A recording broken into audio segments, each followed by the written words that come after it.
सूत्रों के अनुसार पता लग गया था कि हमारे दादाजी ने यहाँ पे खजाना लपवाया था. इसी खोज में आज हम दोनों निकल पडे थे. नमस्कार मित्रांनो, स्वागत आहे आपल्या नवीन एका ब्लॉग मध्ये. सकाळची सुरुवात एकदम शुभमय झाली. उठल्या उठल्या पहिलं पुस्तक हातात घेतलं आणि अभ्यासाला बसलो. सूत्रों के अनुसार पता लग गया था कि हमारे दादाजी ने अमेज़न के जंगल में खजाना लपवाया था. इसी खोज में आज हृदय तांदळे और योगेश भालेकर निकल पड़े. हृदय तांदळे उधर आइसोलो में खजाना ढूंढते हुए और मैं इधर हृदय तांदळे की शूटिंग निकालते हुए. कुछ देर ढूंढने के बाद हमारे हाथ में खजाना तो नहीं आया, आया तो सिर्फ ये कुसळ.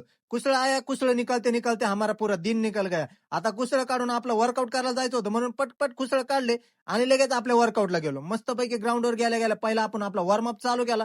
वॉर्मअप वगैरे झाला करून की लगेच स्ट्रेचिंग करायला घेतली. खरा विषय असा होता की 2 वर्ष आधी आपण तिथं टायर लपवले होते आणि 100 मीटरसाठी आपल्याला टायराची गरज होती. म्हणून आम्ही आज ते टायर हुडकाय गेलतो. पण आम्हाला तिथं कुसळाशिवाय काहीच सापडलं नाही. म्हणून इकडे येऊन आपला वर्कआउट चालू केला. मस्तपैकी 2 किलोमीटरचा एक राऊंड मारला आणि 100 मीटरला चालू केलं. आपला जरा स्टार्ट चुकतो म्हणून आज 50 मीटरचे आपण स्टार्ट 10 घेतले. 50 मीटर मारून झाल्यावर मस्तपैकी आपण मग 80 मीटरच्या 3 स्प्रिंटा घेतल्या आणि त्यानंतर मग आपण 100 मीटरच्या 2 स्प्रिंटा घेतल्या. त्यावेळेस आपल्या डोक्यात एकच चाललंय, ग्राउंड 50 पैकी 50 टाकायचं म्हणजे टाकायचं. फक्त 100 मीटरमुळे ग्राउंड थोडंसं राहतंय. आता 100 मीटरचा वर्कआउट झाला होता करून. आपल्या महाराजने इकडे आपल्या पोरांसाठी केळी वगैरे घेऊन आलता.